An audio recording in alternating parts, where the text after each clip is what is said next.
Our second session is called Corporate Compass, Navigating the Aftermath of the Supreme Court's Affirmative Action Decision in Corporate America. As we are learning, the decision is also a profound impact on diversity, equity, and inclusion initiatives in the business and corporate realms. I'm about to welcome our panel of experts who will help navigate the nuanced landscape of this landmark ruling, exploring its potential impact on hiring practices, workplace policies, and the overall pursuit of inclusivity. We are delighted to have Dr. Alisa Warren, Executive Director of the Missouri Commission on Human Rights, join us again this year, and she will moderate this session. Joining Dr. Warren are our panelists, Larnise Boain, Vice President of Global Diversity, Equity, and Inclusion at Reinsurance Group of America, Incorporated. Dr. Amy Hunter, Vice President of Global Diversity, Equity, and Inclusion and Talent Acquisition at Caleres, Incorporated. Emma Lumpkins, Senior Director of Culture, Diversity, Equity, and Inclusion for Schnuck Markets. Take it away, Alisa. Lisa, thank you. Thank you, Vincent. Good morning, everyone. How are you doing? Good. You look beautiful from where I'm sitting. I have to admit one thing. I've been talking to Vincent about this for a month or so, but I've been to this for the last 9 years, so I'm kind of I support this event and Webster University every year. It's a wonderful, wonderful DEI conference, so keep it up, Vincent. You're doing a great job. But a month ago, in early February, give him some love, yes. A month ago in early February, I thought, okay, what am I going to wear for this, with this esteemed panel? So I pulled out this really fabulous leather outfit, right? Leather skirt, leather jacket. It's 84 degrees. So anyway, I had to rethink that. So it's all good. It's all good. Well, thank you so much for being here with us this morning. Before I get started, I just have to take an opportunity to introduce one of my very dear friends, Mayor Ella Jones. Would you please stand, Ella? Mayor Jones is the mayor in her second term for the city of Ferguson, and she has done an amazing job, and we have been working together for 10 years now, and I love you, and thank you for all you do for your community and the country. So thank you, Ella. Thank you so much. Okay, let's jump in. Go ahead and make room for everybody. Squeeze in the middle so that we can have seats. We've got standing room only, which is wonderful. So I have for decades worked in the field of DEI. I have worked, and I've got notes, but I probably won't follow them either. We talked about that. In the area of diversity, equity, and inclusion, even before it was called this, many, many years ago, in the area of employment, housing, public accommodations, design and construction, you name it, and even in higher education. So when Vincent asked me to do this, I felt right at home with this group of ladies because it's very much important in who I am and what I'm about. And so I'm so happy to be able to talk about this. Our topic is the corporate compass, navigating the aftermath of the Supreme Court's affirmative action decision in corporate America. So in 2020, following the George Floyd death and murder, many major corporations really doubled down on their DEI efforts. You saw it all over the country and even the world. They pledged more than $50 million towards their DEI efforts and programs across the country, and they committed to strengthening their DEI efforts and practices. But since then, most of you know that in June of 2023, June 29th to be exact, the U.S. Supreme Court voted to strike down affirmative action in higher education. That was a 6-3 decision in the Students for Fair Admissions versus the University of North Carolina was the first case, and a 6-2 decision Justice Ketanji Brown recused herself in that particular case because of her ties to Harvard University. So it was a 6-2 decision and against the Students for Fair Admissions versus Harvard. And that ended a 4-decade precedence that allowed colleges and universities to consider race in admissions to their institutions. In the aftermath of that, Justice Sonia Sotomayor is a tongue twister, isn't it? Justice Sonia Sotomayor, who is the first Hispanic woman to sit on the high court, issued a very sharp dissent, stating that the decision was profoundly wrong, okay, and devastating. To see the court overturn a 50-year precedent. She had some very sharp words to say. Also, Justice Ketanji Brown Jackson, who is the first woman to serve in the United States High Court, wrote a dissenting opinion that said it was truly a tragedy for all of us. She said that if we are going to continue to move forward as a nation, we cannot allow concerns about discomfort to displace knowledge, truth, and history. Let me repeat that. We cannot let concerns about discomfort displace knowledge, truth, and history. That was from Justice Ketanji Brown Jackson. Also, the U.S.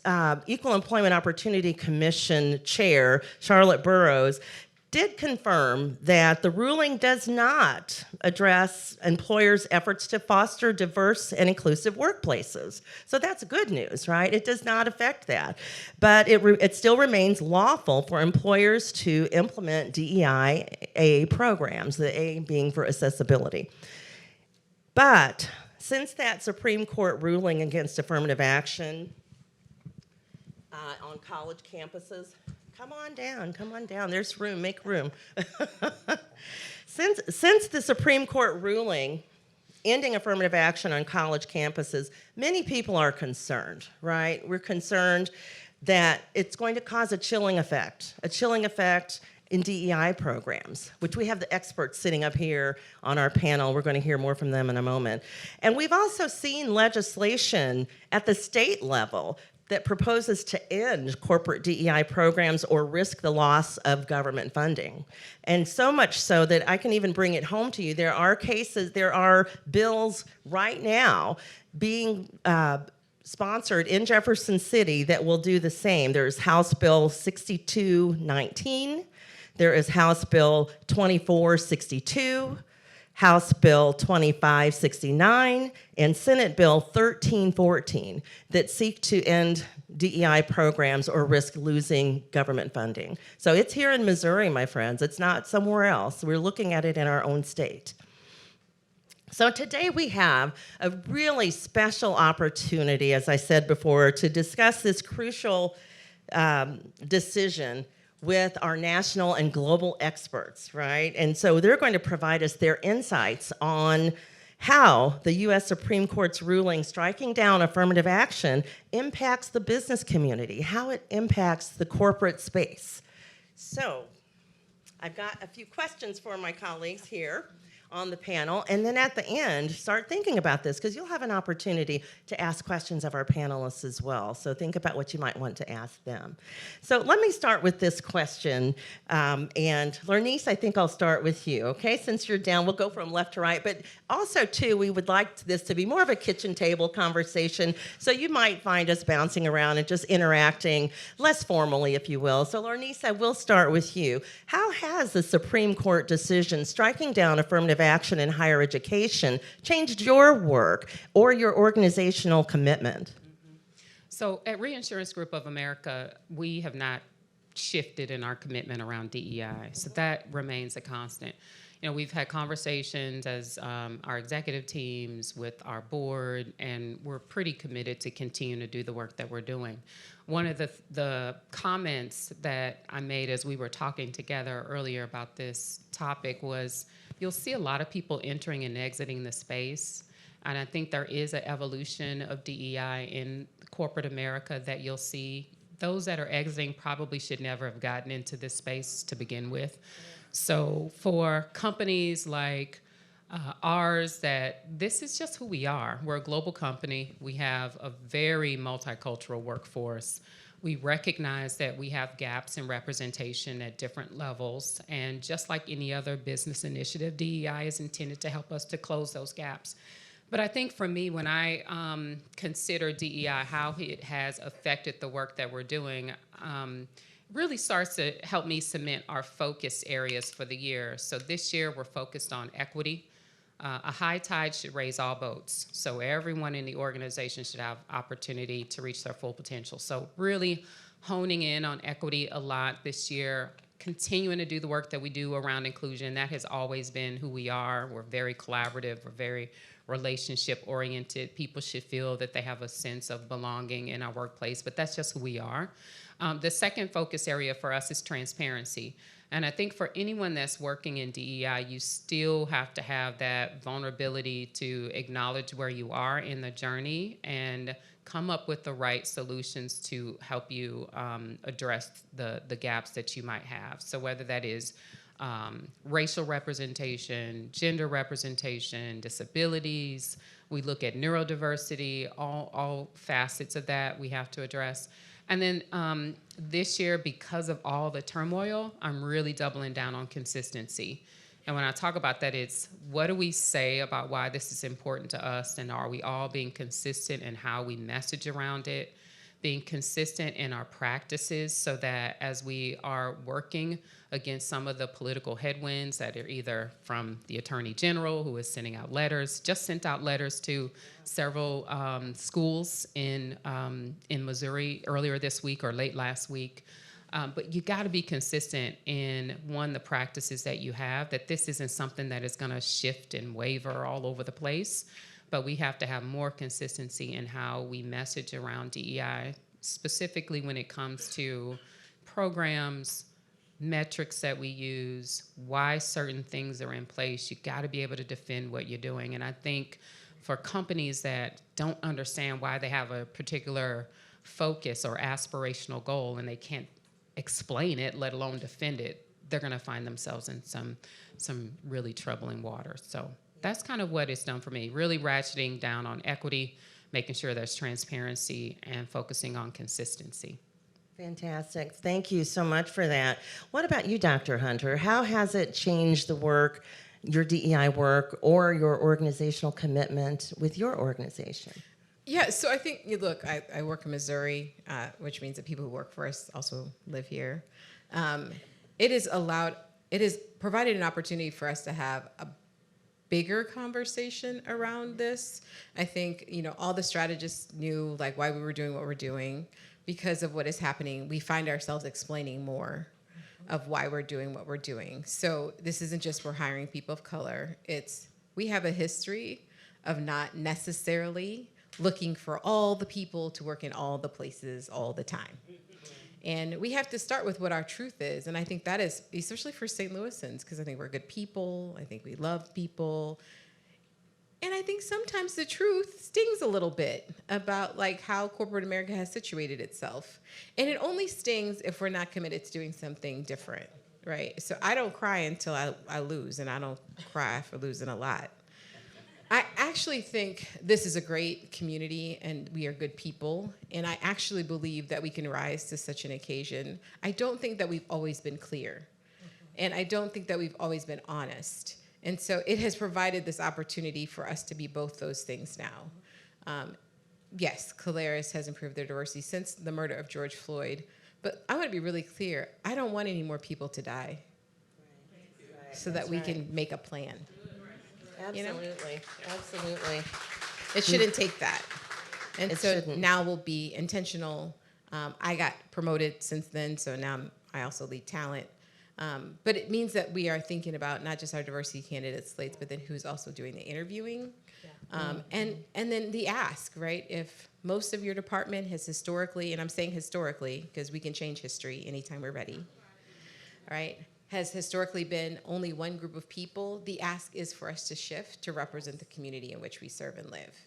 At every single level. So I would love to tell you, people are going to stay at Caleres or any of our organizations for 20 years. That's not going to happen. I don't think I've been anybody more than 7 years. I think as long as I've been. The Xers and the millennials are not staying for 20 years.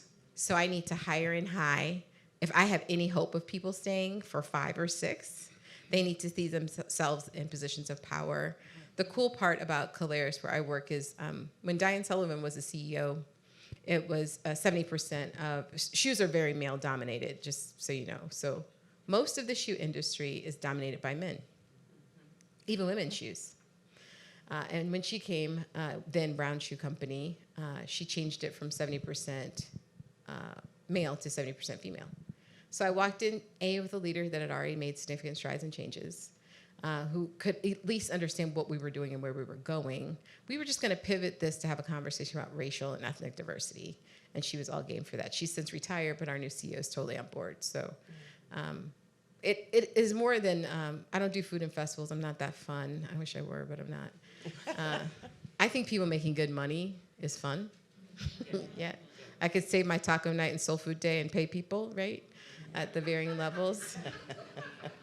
Not known for throwing a party. But to have a future, that's joyful. And I think I shared once I was here before, one of the things we could see very clearly is that the world was set up in such a way, systemically and institutionally, that everybody hasn't had the fair shot at this. And so one of my favorite things that I've done at Caleres is to make tuition free.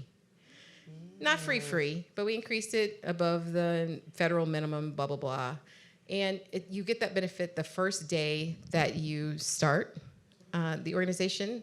I don't care about your grades. I'm not your mom. I took Calculus 2 twice, so I don't care. Take it again, you know. I still graduated.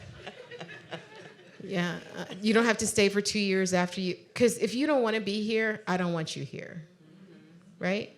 And so there are no strings attached, but I want to think about strategically if all the St. Louis companies did this, because this not only has a racial dynamic to it, it has an economic dynamic to it. Absolutely. Everybody can't go to school for free, and everybody can't get a scholarship to school, and it's not because you're not smart. If you didn't have to work in high school, you should have a good GPA. Shame on you if you did not. Yeah? Your job was to study. Yeah. Right? But life happens. How can corporations make this a more equitable place? Can you imagine what St. Louis would be like if all of our major corporations just paid the institutions, no out-of-pocket costs to our employees, and you get to go to school, especially our local universities, and now we have online classes. How much smarter would our workplace be, and how much more attractive would St. Louis be if just that changed? And so I think about, you know, the work that we need to do and how to make this more equitable. I think it falls on corporate America for sure, but I also think we have to start thinking out of the side of the box really radically, and like all the love that goes with that. Yeah. Can I add in on that equity one? Because that was one of the pieces that we just implemented this year was we're just going to raise the target for our annual bonus plan, and we're going to do it at the lower levels in the company. And it just, like I said, everybody got a lift. Did it cost us a lot of money? Oh, yeah, it costs a lot of money to do that, but it allows our employees to succeed and have a long-term opportunities for wealth generation and for growth. Where do we see the most diversity in any company? At the lower levels in the organization. Absolutely. Our women, our people of color, those who are differently able. And so it just helps us to create, just like you said, I mean, maybe you did get the great education, but you didn't quite run up the corporate ladder as far as you would have wanted in the time frame that you had. But we can still pay you and incentivize your performance at a target that helps you to get there a little bit faster. So I totally agree with that. And we didn't need to have like 25 debates over that. It was like, hey, we need to do this. We've got it. Let's bring everybody up. So Fantastic. Totally agree. Yeah, Missouri and St. Louis is an amazing place. We are better than some of the things that we're hearing and seeing that Memphis, happen in our state. Nashville. We are better than that. We are. This is a beautiful place. And those types Let's talk about Florida. Okay. Oh, right. I don't even vacation Texas, there. What are yeah. you saying? I was going to ask you, do you get free shoes? I do. Okay. That's why I'm still here. Why? These are naturalizer. Aren't they lovely? And look at these shoes. They are fabulous. Free education and free shoes. Okay. Shucks. That sounds pretty good. Sounds pretty good. Okay, let me bring us back. Emma Lumpkins from Schnucks. Tell us how the decision has, or if it has, changed your DEI work within your organizational culture at Schnucks. Thank you. I'm still thinking about the free shoes. I know. So good morning, everyone. Good morning. Just thinking about the diversity, equity, and inclusion work at Schnucks, we remain committed to the work of diversity, equity, and inclusion. One of the things that most people that have heard me speak, the first thing I say when I'm talking diversity, equity, and inclusion is that DE&I at Schnucks is led from the top. One of the things that the Supreme Court decision did for us is made us even more intentional, more mindful of how we approach the work of diversity, equity, and inclusion. And it starts by making sure that everyone understands that those are 3 words. And each of one of those words have different definitions. And it is so critical that we understand that diversity, equity, and inclusion also comes with a tangible benefit if we do the work right and if we are committed to the work. But also, piggybacking off of my colleagues here, equity and inclusion, we talk about equity a lot. There is a lot of people that tends to get equity and equality confused. And so it's so important for us to help shed light on what we mean when we say equity. Equity is meeting you where you are to give you the tools, the resources, everything that you need to be successful. Because we are the first to admit that we didn't all start from the same path. We didn't all have the same opportunities and the same upbringing as our fellow teammate or our fellow peer. So that's where equity meets this whole DE&I piece. It's all about giving you what you need to be successful. But also, it's so important for all of our leaders to understand the why behind the work that we do. You know, if you don't define the why behind diversity, equity, and inclusion initiatives at your organization, you're not going to get buy-in from the people. You're already going to have some difficulties with the people that understand the why. So there's always going to be some type of disruption. But if we are committed, we can really move and invite all of our workforce to join us on the journey to bring about equity and inclusion. And one of the most important things about doing the work of DE&I is that we're striving to create an environment where every voice is amplified. Everybody feel like they have a seat at the table, where opportunities are there for you to have career equity. There's that word again. And in order for that to happen, we need you to speak up. We need you to share what it is that you're lacking so that we're able to give you what you need. So at Schnucks, we are creating the infrastructure continuously to support all of our people as it relates to teammate resource groups. When I started Schnucks over 4 years ago, we had one resource group, and that was our LGBTQ teammate resource group. Now we have women at Schnucks. We have ABLE, which is our disability-focused resource group. We recently launched LIFT, which is our Black teammate resource group. So providing our people with a support system where they feel that they can come and share and just have dialogue and have community is so important. So as far as diversity, equity, and inclusion at Schnucks, we remain committed. We are in it to win it, and we're going to keep moving. I love it. I love it. And you know, it makes me proud too, because I believe Schnucks is a St. Louis-based company, is it not? And so to hear that our locally owned companies are also committed to the efforts for DEI, and it's not just the flavor of the month. I think a lot of corporations jumped in it when it sounded, you know, like the thing to do after George Floyd, and you know, when we had Mike Brown's death in Ferguson, you saw a push there too.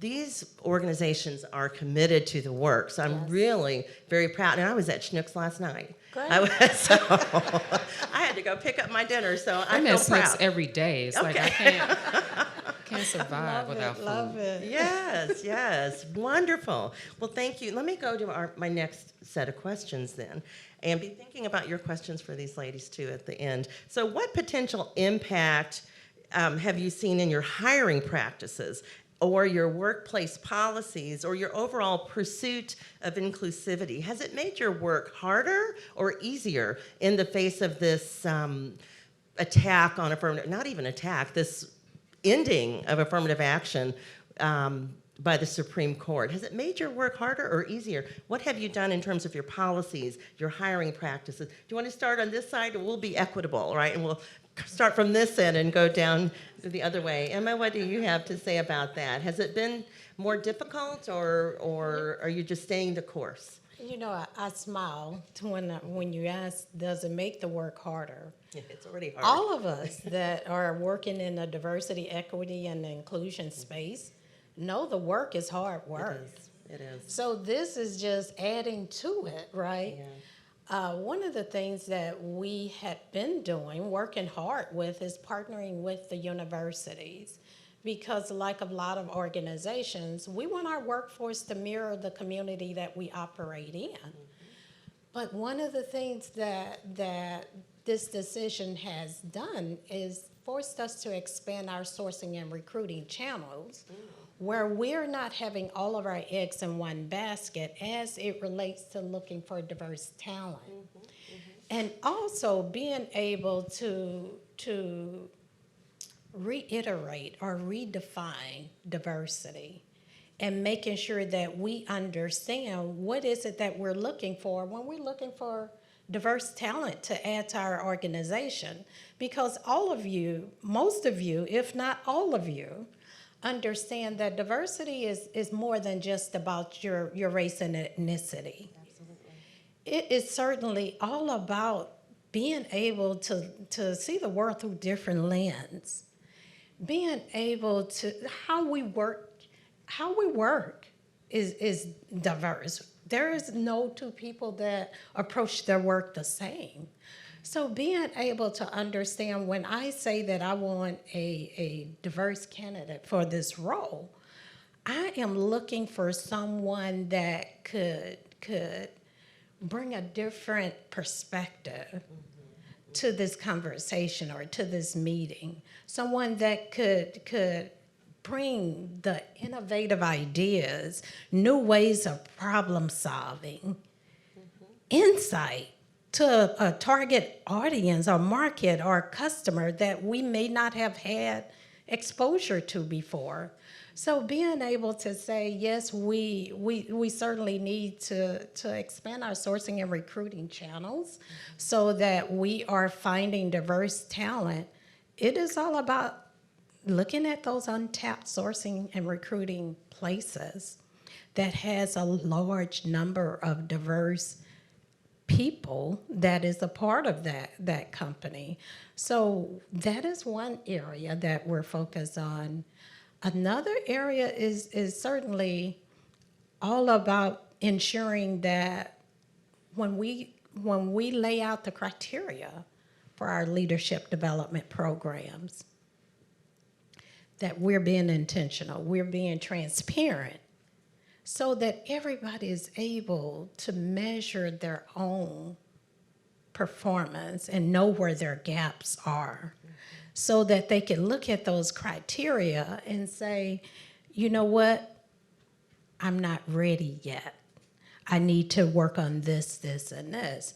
So being able to just make sure that we're being transparent and who's ready and who's not, based on readiness for the next level. So teammates are able to assess their own readiness, assess their own careers as it relates to talking to their leaders about what it is that they need and partnering with them on that ownership. But certainly, all about the recruiting piece is a big thing for us. I love that, Emma, because as I think about the importance of diversity in our hiring practices and problem solving that you talk about, even generationally. I see a room full of maybe some college students in the room, right? Younger people approach problems differently than, say, more seasoned folks such as myself, right? But together, when you work together to approach a problem, you get a better outcome. So that is a very important tool to ensure that we have that. And women approach problems differently, perhaps, than men do. People who are differently able approach problems differently. So when you get that mix within your organization, all you're going to end up with is a much better product, a much better organization, a much stronger organization, and a stronger community. So the fact that you're being very purposeful about that just speaks volumes about the importance of that. So thank you for sharing that. Dr. Hunter, you want me to ask the question again? Because I think I got it. You got it, okay. I have to say yes, it's made it harder. Okay, Yeah? okay. Like this work is hard. It is. Let me, for all the new people who got in and thought we were having a good time, and you get to go to a bunch of dinners and you get free dinners. shoes or something of that sort. You know, they have woken up, right, in these last 4 years. I think it's hard because these decisions make me have to decide if I'm leaving my company or not. That part, because how we fold, you know, look, I've been at 7 companies. I will leave you. Yeah, it's not I all will leave rainbows you. and unicorns. I will It's leave not. you. Because my spirit cannot. This work is hard, not because moving the metrics is hard. That part is math. Yeah. If you can add, you can figure this part out. How many more people do I need to hire to get to this number? It's very backwards math, right? It's hard because people are heartbreaking. You have to get over your heart being broken sometimes daily by the conversations that you have. That's what makes this hard. You have to hold out the best hopes in the face of people saying the worst things at work. That's why this is hard. We rolled out LGBTQ training last year. I started with that population because if you can't be gay at Caleres, you can't be Black. I'm really clear that our identities are closely linked to each other. So if you can't be gay at Caleres, there was no hope for me. Right? So I was like, let's pass out some flags. Let's do this. You know, we're going to do Pride Up. Let's see how the organization fares with this one, and I'll know how to move next. And I think that, I think somebody told me I was going to get fired for passing out flags. I was like, wait till you see what I got coming. These are just flags. Yeah, right? But I think, you know, noticing the places that this matters in all of those spaces, but also holding out the hopefulness that people can change, right? So I'm known for starting the Witnessing Whiteness group, which is a group for just white people to unlearn racism. You know how much hope you have to have? And everybody told me it was a bad idea. My white friends told me, they're like, nobody's gonna come. This is such a, what are you doing? You know, we need the people of color to tell us what we're doing wrong. I was like, it's too much pressure and stress. People of color don't want to come, right? And when I looked at the research, nobody was coming anymore. So they had these multiracial groups and only the white people were coming. I was like, I believe white people could teach each other how to unlearn racism. And you don't have to use Black and brown people as tropes. And then you go through this process. I was obviously the only person of color because it's my groups for a very long time. And you go through this process and you watch people process, and you're still holding out the hope that they're going to get there by the end of the book. Now, the good news is they do, right? So they did it over and over again. But it's holding out that much hopefulness for each other. That's the trick. Y'all have been in a relationship before. They're not perfect. They're not perfect. They're a lot of work. But it takes commitment and some kind of lens that this could be better than what I currently see that makes us do this work in this way. And I think that is the hard part. This whole Supreme Court decision made people, are we doing that? Are we hiring people just because they're Black? I said, I wish. Man, I didn't have to be qualified. I just had to be Black. Oh, well, I should be making more money then, shouldn't I? I mean, it's just not real. It's not real. So it put us in a position to have to explain a little harder what we were already doing. And that makes it hard. And it was already hard. So, the ways in which I wish we could hold out the hope for each other, that this could be not just different, but radically different. Caleres is a radically different place than when I started 4 years ago. As much as I would like to take all the credit, I needed a lot of help. There were a lot of people helping me make it really different, including our CEO, including we had to have real conversations. And I think once we come to the place of we believe that this could be radically different, then where we go together is so much easier of a path. Does that make sense? Mm-hmm. And so I would just add, I don't think St. Louisans dream big enough. I think we're like, I just want it to be better. I'm like, no, I want it to be beautiful. Yeah. I want people to run to come live here. I want the college students here to be like, there's no way I could leave here. This is such an amazing place. Yeah. Like, I want that to be our reputation. They're saying it in other places. Go to New York, go to Chicago, go to other places. There are some places people want to go, right? Why not here? It's us. We can make it cool. We can invite people to our house for real like they do in the South. Whenever we're ready to let people come over and eat dinner at our homes, it could be a welcoming and lovely place. And I think that's the work, and holding out for each other, that it's going to be every mistake you make. I'm not leaving you just because you made a mistake. We have to say that out loud to each other. Mm-hmm. And then make it so, and then hang in there. Fantastic. So it has gotten harder.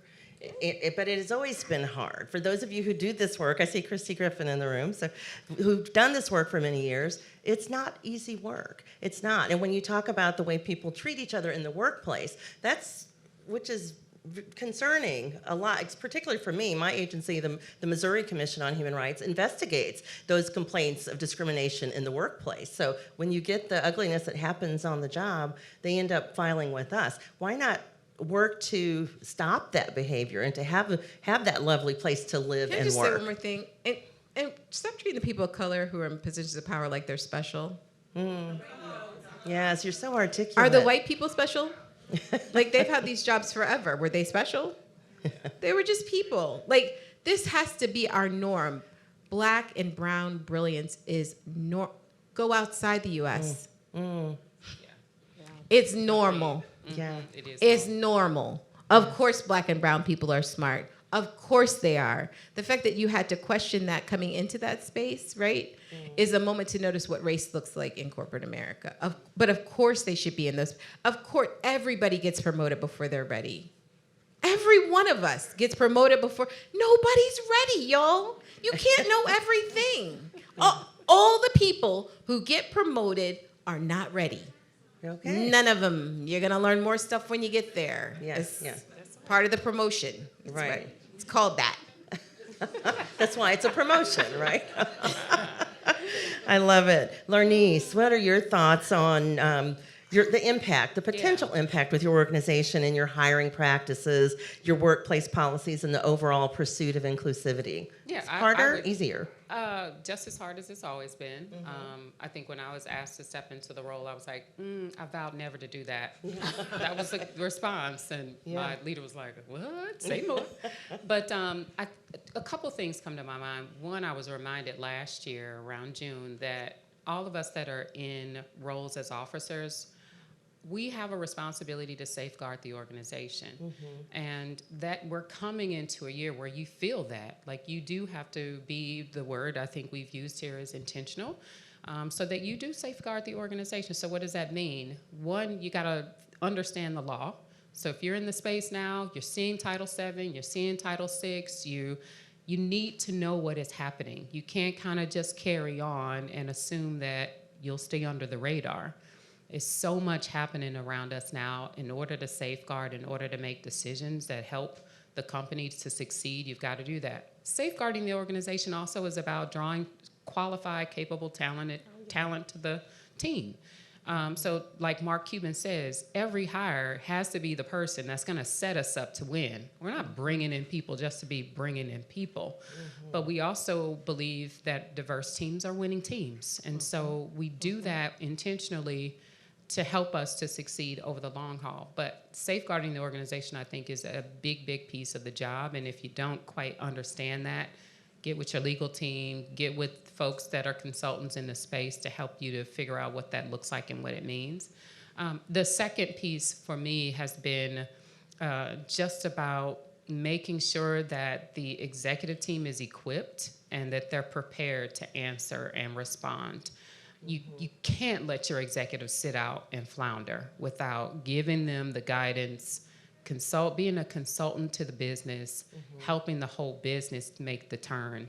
It's just too much going on. And like everybody has said, the generation behind us, the generation ahead of us, people expect a different workplace. Yeah, absolutely. So my word is irresistible. Like, I want RGA to be an irresistible place. Like, you just are drawn to it. You love it. You stay. It's so wonderful and great that we keep our people, we attract our people, we grow our people. People feel cared for. Like, that is core to what we do, is people are at the center of our business.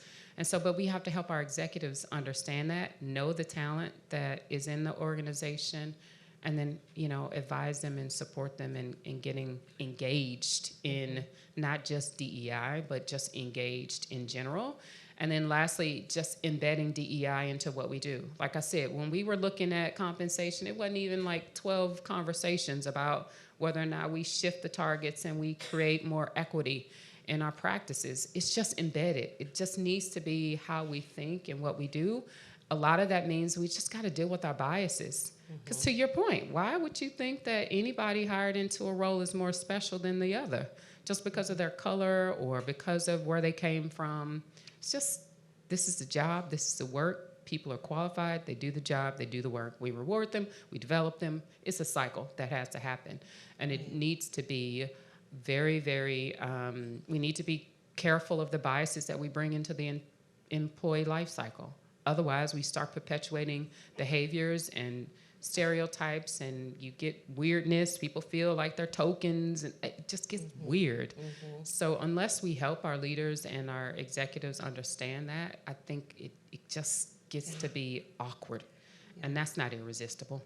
Awkward is weird. It's not. And it starts from the top down. You're absolutely right. You have to, you have to have from the top, the leadership down, absolutely. And one of the things about affirmative action, too, that I think Justice Roberts mentioned in his opinion was that it was never intended to be forever. However, when you look at, you talked about the metrics. When you look at the metrics, we weren't done yet. We were far from having parity in all types of areas. So it was too soon. If it was meant to end, we weren't there yet. So I feel like it was premature to do that, to end this policy that was assisting so many people to get to a place where they could compete and add to the conversation and add to the richness of the fiber of our organizations and our communities. I think that's a lesson for all of us, though. We put things in place. We need to think about the end game. How are we implementing the programs we're putting in place? How do we sunset the programs we have in place? What are the things that help us to understand what good looks like? What does it mean when we succeed in a particular area? And if we're not succeeding, how do we course correct and move forward? But we can't just put stuff out there for the sake of putting stuff out there. Otherwise, you get to a point where people are sick of tolerating something that they don't even understand or don't know if it works, or we've had it for 40 years, so what do we do next? I think that was a lesson learned for a lot of us in the space, is begin with the end in mind and start to think about the implementation of some of these efforts and how you want to manage through them over a period of time. And it's also so short-sighted. Like, we're global. Right. Who are we competing with? Ourselves? Like, how crazy is that? I know here in America we think, there are no other human beings. But we are this big, and we're not the most populated continent. Even if we attach the other America that we never talk about, South America, which is also in America. But we're still not the biggest, y'all. We're not the fastest. I mean, who doesn't educate all the children? Like, it makes no sense. Get a hand we clap. are competing globally and thinking locally. And so I'm just going to offer. Affirmative action is great if it makes us more competitive. It gives our kids a better advantage in schools as a nation. Yes. But you want to talk about being patriotic, like, let's take care of all the children in this country. Look, I get, like, in other languages, there are more than 26 characters, but that's all we have here, right? We should be off the chart, and we're not. And so just think about how much bigger, better, stronger we could be if we thought more globally about what the work is and then how we're going to... Look, we sell shoes, but we'd like to sell shoes around the world, right? Not just here in the United States. It's a good example of, like, how much more commerce you could do if you're thinking bigger and broader. Absolutely. You had comments. I did, and I was going to comment on what Larnise was talking about as it relates to when you put those plans and action in place as it relates to your diversity, equity, and inclusion initiatives. Stay the course. It is not a fast move. As they talk about DE&I as a journey, you're not going to see results instantaneously. Right. It takes a minute. So be patient, still work at it, stay committed, because the work is hard, but you will see progress. And don't hesitate to invite others to join you on the journey so that you're talking about and celebrating the small victories as you go along, because it will come.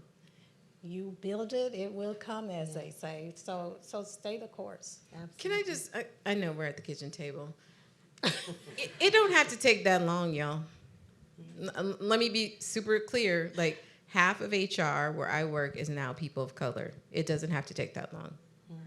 It doesn't have to take that long. Like, you could do a lot of things in a year.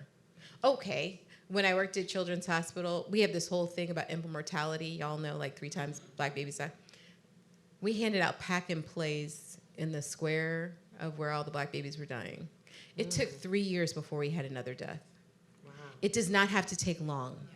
It needs some resources, some imagination, some funding, some people hitting the ground. Within the first year, we implemented that strategy, and it worked. It does not have to take long. I don't have long. I only have 10 more years to work. Yeah, you don't have that long. It doesn't have to take a long time. And if it's not working, adjust it. I mean, it's an experiment. Yes. So if you Yes. find, hey, it's been 2 years we've been doing this thing, I don't think we're making much make some changes. Yeah, yeah. You don't have to stay the course with something and hang on to it forever and ever. I think you meet your culture where they're at, but you have to push them along a little bit too. Like last It year, looked like your idea. This is your idea. And Stand start up- with the end in mind and back your way Yeah. into it. That Stand up way with a you're council. tracking your Yeah. progress. Absolutely. Give somebody else leadership of something and I like let the them council. run with it. Yeah. It's your idea. Council. The council's said. idea to give free tuition. It's their idea. Who cares who gets a credit? You have to, I would say that. In this work, forget about credit. Yeah. Forget about that. Don't worry about that. If you are worried about taking credit, you are in the wrong job. You should be a teacher. Right. You should be a teacher because teachers get credit if they remember you. I know, y'all don't remember who taught you in middle school. Right. You remember the ones you liked, who were good.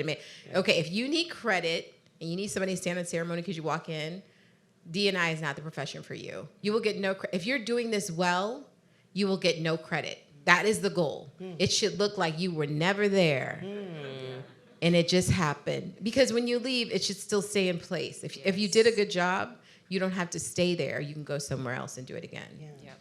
Yeah, Yep. that is important. That is important because it needs to be sustainable. Because what is so hard to watch is the rollback on things. You know, the ending of affirmative action is a rollback. Let's just be honest. It's a rollback in our laws and in our society. So let me ask you this, and I'll start with you. Since I see how equitable I am here, I'm just bouncing around the kitchen table here.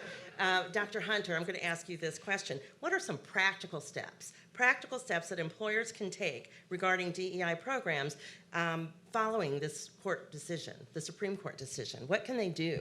What can other corporations do? I think the hardest thing at every place that I've ever worked is looking at the numbers. So start there. I'm a metrics person. I don't move before I have numbers in front of me. I can I can walk the hall and be like, there are no people of color here. But like, how many do I have, right? And where are they, right? And then build a plan, to your point. Build a plan. It should be a real plan. And D&I is different, I think, than other things in that you have to hit this from a number of places, right? And so, like, we started book club, and they're like, oh, we're going to have book club. I'm like, yeah, let's have a book. It was a book written by a person of color so far all the time, because I need you to, like, people of color saying smart things needs to be normalized because we don't get enough of that, right? And so here's book club. It looks like a book club. It's not a book club. We're building a community, right? The book is just a prompt to get you in a space where you have a conversation that you need to have at work anyway. But like, that's one thing. Training's another thing. Diversity strategies around recruitment are another thing. Not just the slate. We need more than one statistically. You need at least 2 to get a minority hired. And then you need a diverse panel. Right? So it wasn't just like we did this one thing and then everything worked. No, you need a lot of little things that lead up to it. So instead of it looking like a matrix, my brain works in a matrix. It should look like, here's your goal in the middle, and then like spokes on a wheel, here are all the ways that we're gonna get there. Absolutely. That's joy. It feels like jazz when you're doing this work. Yeah? Like all the instruments are playing, and then you can see them playing together, and you're like, Yes. It's an orchestra. 50%. Right? That's what you're doing this for. Like, nobody else has to see you do the dance. Yeah. But and then go at it again. Like, I'm a very serious person in work anyway. No, she's not. At work. At work. But like, that's a win. It's a sustainable win. And then go for another win. Like, set your higher. Like, all right, now we need VPs, now we need this. Like, that should be the goal. Always setting it over and over again. When you finish a goal, don't just rest on it. Like, set another one. Absolutely. Okay. Well, let me go to you, Larnise, on that. What practical steps can employers take? Yeah, we just focus on the employee life cycle. Make sure you touch all of it. So similar to what you were saying, there are a lot of different prongs for DEI, but we just really dig into the employee life cycle and get after it. The other piece is don't give up on your community-based organizations, your universities. They're still sources of rich, diverse talent, and you want to continue to grow and contribute to them. The connection between the corporate and community is such a strong and compelling value proposition for employees. They love it. We love it. Everybody wins, and don't give up on community. Yeah, that is great. How about you, Emma? I'm still laughing at Amy here. Practical steps can companies partake in? Well, one of the things, and I certainly agree with my 2 colleagues here as it relates to understanding the why. Reaching out, maybe even surveying your organization, seeking to understand where they are, and creating action plans, we back there again, as it relates to how we're going to bring about change. Recognize that the middle level leaders can make or break your DE&I initiatives. You got to bring them along on the journey. You got to have buy-in from them in order for this work to be sustainable. And one of the things that I know Amy touched on a bit, the DE&I metrics, your goals, it's challenging. And we often talk about how we want to balance leadership across the organization, up and down. Be intentional. Stay the course as it relates to how we're developing that talent. The leadership development programs, different things of that nature, putting the criteria there. But we at Schnucks also not only are we partnering with the universities, we are working with the high schoolers. It is a fact that young high school students are making decisions early on as it relates to what they want to do next when they grow up. So we're tapping into that market as well, because the phases of the workforce is changing, and the things that they want is changing. And so we're certainly trying to be intentional, meeting them where they are, and really trying to share with them why Schnucks should be a great choice for them. I have to give a shout out to the St. Louis internship program. That'd just be wrong if I didn't. But amazing high school students that come in, so mature, so career ready, and just, again, another way of giving exposure, helping people to be educated on your careers and opportunities, helping them to get a little bit more experience. But then you're putting money back into their neighborhoods as you are funding them. So just SLIP, great way to go through the Girls and Boys Club of Greater St. Louis. Wonderful resource for that. Absolutely, absolutely. I can't say enough about internship programs as a means to introduce young people into the work environment and help with their readiness. So, All right. Yes. yeah, very yes. important. What about this notion of redefining diversity? Have you thought at all about that? I know that there was some conversation that I've heard about, well, what is diversity anyway? Do we need to call it something else so that it's not a target? You know? Yeah, let's call it liberation. Okay. I like that. I work in the Department of Liberation. That's kind of cool. Sounds pretty radical. All right, I like it, Dr. Hunter. Yeah. It seems as though the wording, the narratives have become toxic almost. That, affirmative action for a long time was a policy to help level the playing field, and then it became a dirty word. And so then that kind of changed. Now, I think diversity, equity, and inclusion is experiencing that same sort of scenario where it's become ESG is the same, so now they Yeah. shifted to sustainability.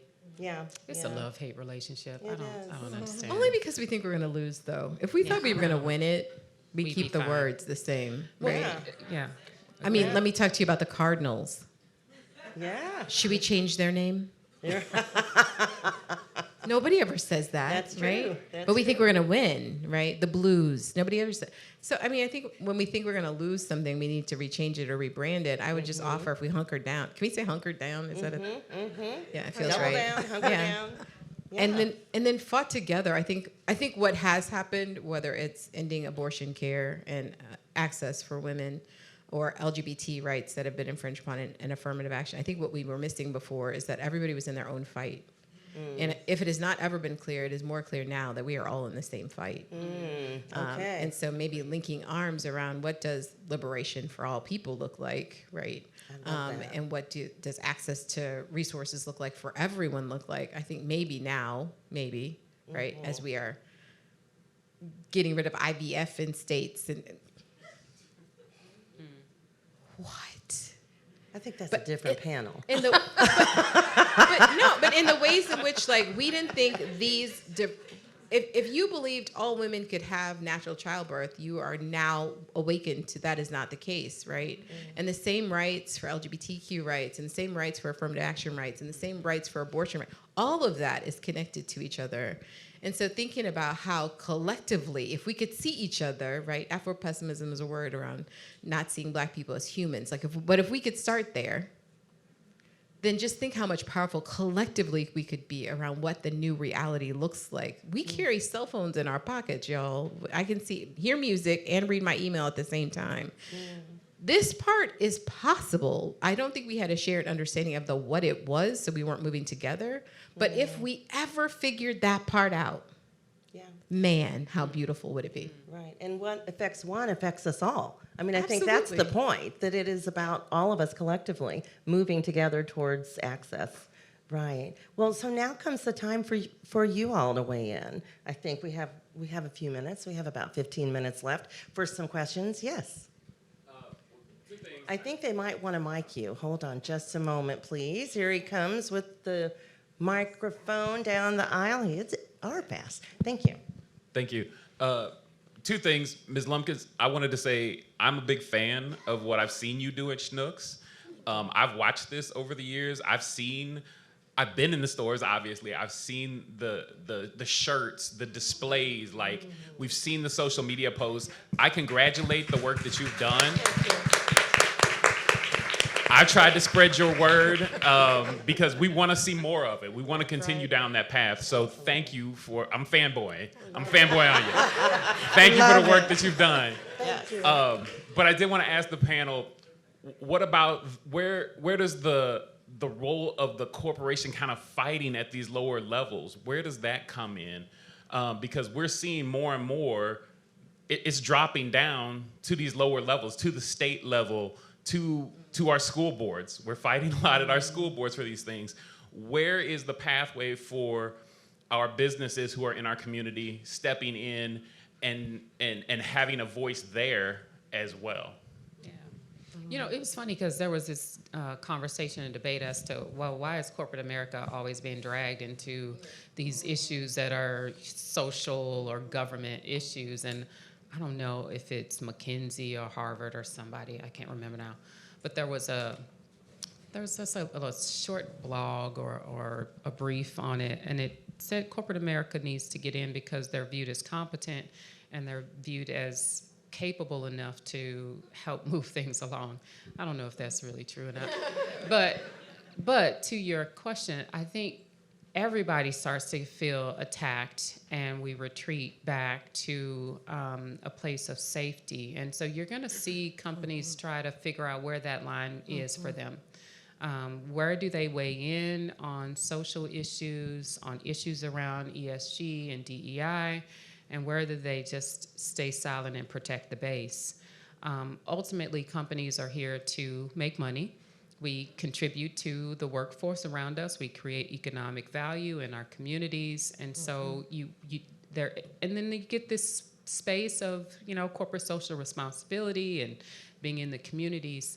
But I think that the verdict is probably out on that for a lot of organizations. They're going to have to make some independent choices that come from their CEOs on how much risk they're going to tolerate in an environment like this, what they stand for, and where they're going to engage. And, some of them will just have to, take a few hits. You see Target, you see Disney, now the NFL, the rookie rule is under fire. Organizations like America First Legal, and they're anti-woke. So they're going after all kind of stuff. It's state, it's schools, it's corporations, it's kind of all over the place.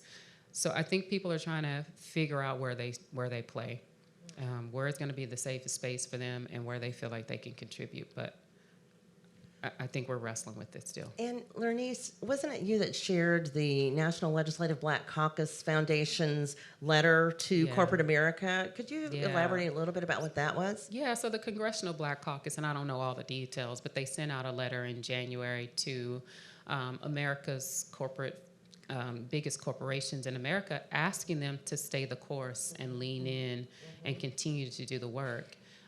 There wasn't, a mandate or a requirement because they can't really mandate anything. But the point there was, we see you, we're watching you, don't pull back. And so the encouragement to stay the course was there. So you're gonna see a lot of people weighing in and asking more from corporations. These corporations are in a spot where they're wrestling through it and around to figure out where they play and where they don't. Yeah, and if you haven't had a chance to look at that, I encourage you to go out online and look at it. It gives corporate America a whole list of metrics to really consider and think about and to weigh against what their practices are currently and ask themselves, what are you doing to move this forward? So it wasn't quite that nice, y'all. Well, it was 18 questions. Yeah, and they were like, you committed to do something after the murder of George Floyd. If you haven't done anything, we're going to out you. Yeah, said. And maybe you can couch it as we're going to hold you accountable for the actions that you stated previously. Yes. Right? But what authority does the Congressional Black Caucus? I mean, we were nervous. We didn't get the letter.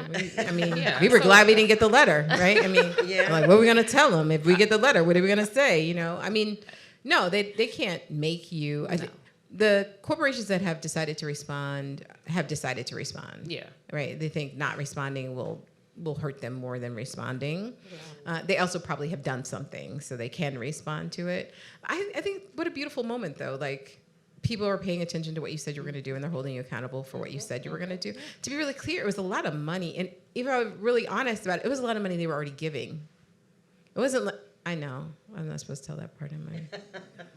They were already giving it, and they just packaged it in a pretty way so people could feel good. And so I'm okay with them asking, would you do with the money? Like, you have a right to ask the question. Yeah, they said they were going to give $50 million to fund blah, blah, blah. Did they do it? That's a good question to ask, right? And it put the rest of corporate America and don't overpromise something you're not going to do, right? Because somebody might ask you, what have you done? I think I'm okay with that. Yeah, I'm okay with that. I don't think there's anything wrong. If you made a commitment to do something, then yeah, I'm gonna hold you accountable, especially when it impacts the work that is downstream from those commitments. So I'm not sure what you want us to do, quite honestly. yeah, that's the thing. What do you want corporate America? I mean, obviously we're against banning books. I mean, do we have to say that out loud? Like, who is for banning books? Like, I mean, I went out and bought all the books that were banned just to make sure I had them in my house. Like, I mean, we're not for that kind of stuff. So I guess in my question, there's a lot of like what you all talk about at a work level, right? Mm-hmm. But it's narrowing down to the almost more neighborhood level. I'm in a school district where they're trying to ban Black history courses, right? Mm-hmm. We as community members are fighting against that. Mm-hmm. But in some cases, they don't want to hear us or they can block us out. And I think the corporate voice sometimes steps in and that starts to get a little bit more attention. But it's not always coming, or we don't maybe know how to pull that voice into the mix. So I don't know. You might think we have more power than we have. I think so too. Yeah, I mean, this is that moment of you got to get all the people on the same page. And let me be clear, because this is what's happening. This is what happened. What happened was people were like, I'm, conservative and I'm liberal, and they've been in their own camps for generations now. We just can't afford that anymore. So people have got to talk to each other and say, when you do this, it hurts me in this particular way. And that has been, nobody wants to have conversations with their racist neighbor. What I would encourage you to do is have a conversation with your racist neighbor. It's not us, corporations, that are doing this to you. If that were the case, you would have a dog in this fight, right? I don't have a dog in that fight. Of course, we are not for ending Black History Month. I think every corporation would say we're not for that. I don't think that's going to get you where you want to go. I think the work that it takes is activism work and activating people who are anti and getting the people, because there are more people that are with you, but they're so afraid. They're so afraid to speak up that they're going to lose something that they would rather stay at home and be quiet. That's what you're blaming. That's what you're accusing us of. I'm going to offer. We're willing to do stuff, but I don't think we're going to get you to where you want to go. It's going to take the people in that said community to shift. All right. I mean, you need a letter from me. I'll give you a letter, man. Do we have any other questions from the audience? Yes, here in the middle in the purple shirt. We've got about 8 more minutes. First of all, thank you, panelists, for this amazing discussion. This question is a little bit loaded, but I will try. I will try to get to. Amy, you're up. So I know that when we talk about DEI, it's just more than color, but a lot of people, that's what they perceive it to be. So for you ladies, being women of color, I want to know, have you experienced this, what this question is? If you are in a role and you have your ideas, you have your thoughts, but it's always perceived as you are pushing your own agenda because you are a person of color in DEI. How do you handle that? What do you think, Amy? No, I knew what I said. Well, I think you always have that.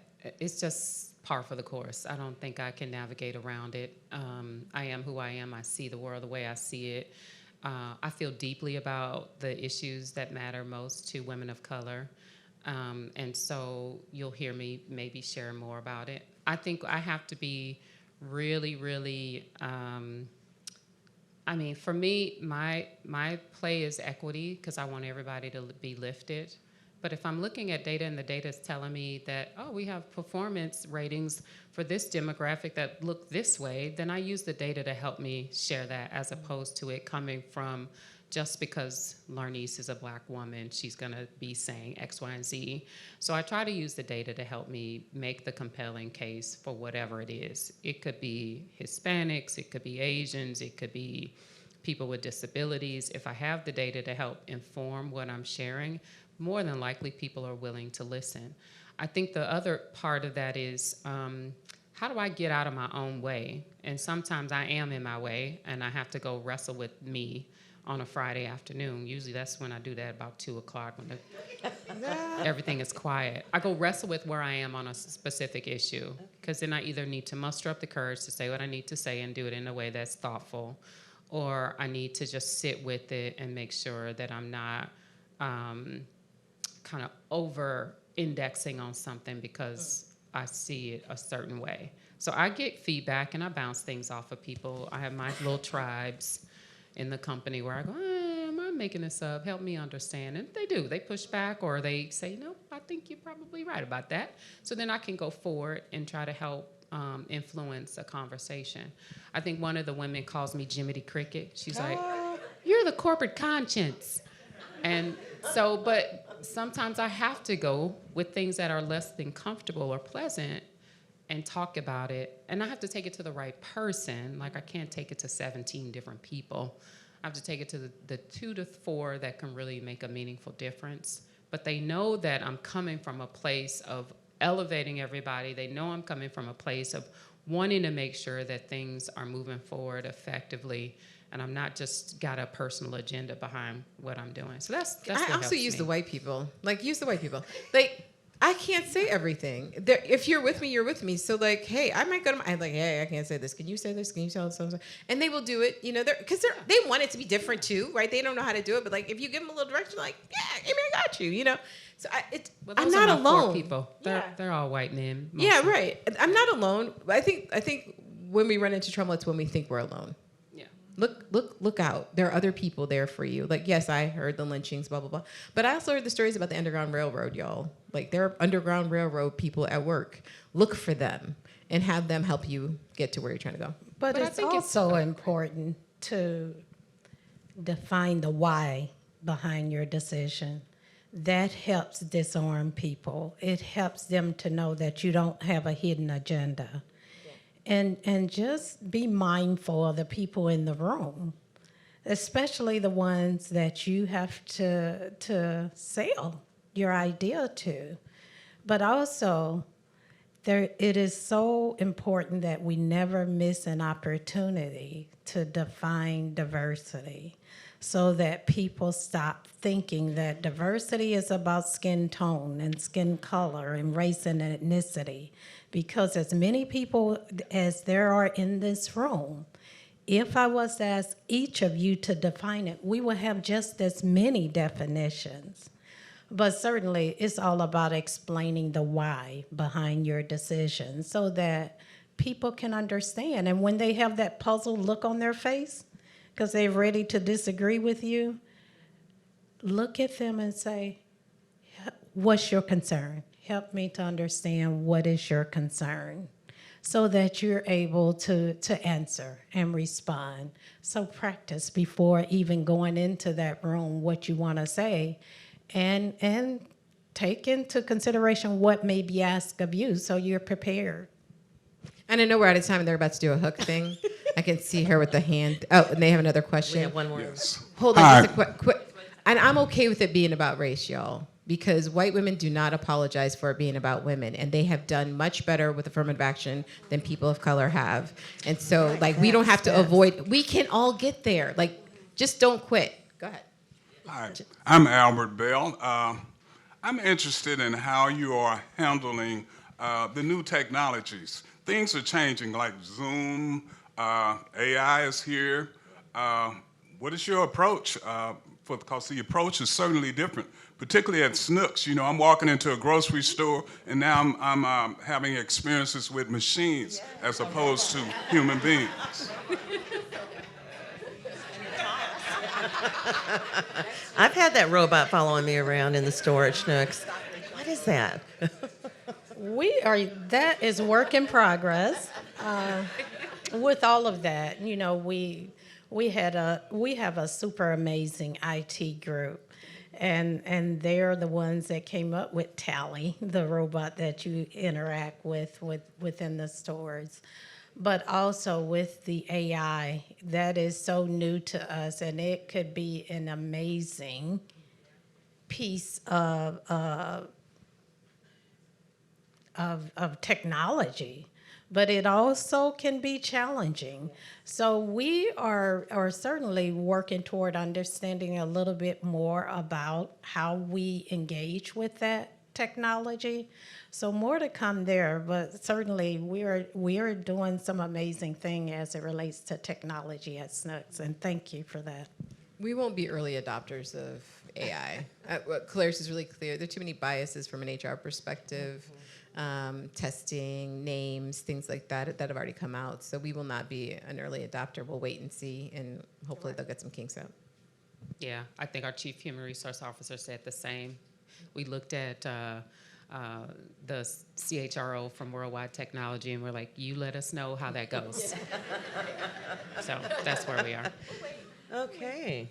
Yeah, that's a great question. What wonderful questions for our wonderful panel. Can we give them a round of applause? Thank you, ladies. Thank you so much.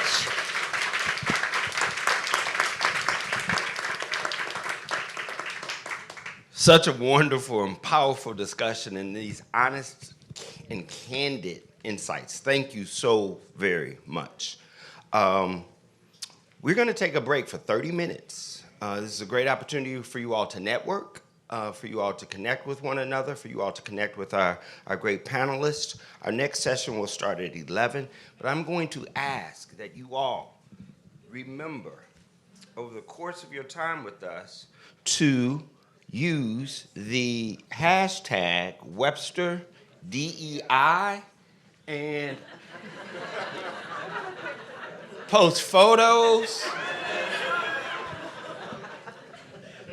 and quotes and market us, right? I'm so super excited right now, seriously. To see this room filled as it is today is wonderful. And I really appreciate your interest and your commitment to continuing the work of diversity, equity, and inclusion. Those 3 words have become curse words. And the fact that you all are showing up helps me and my colleagues and I to continue to do the work that we are so committed to. This is our life's work. This is not just a paycheck. This is not just a job. This truly is life's work. And so we thank you all for supporting us, and we encourage you all to go back into your respective spaces and places and to encourage to push them to continue to support this work. So QR code, we don't yet have, I forgot, we're going to change slides. But meanwhile, we do have hashtag Webster DEI. Thank you all very much, and we'll see you at 11.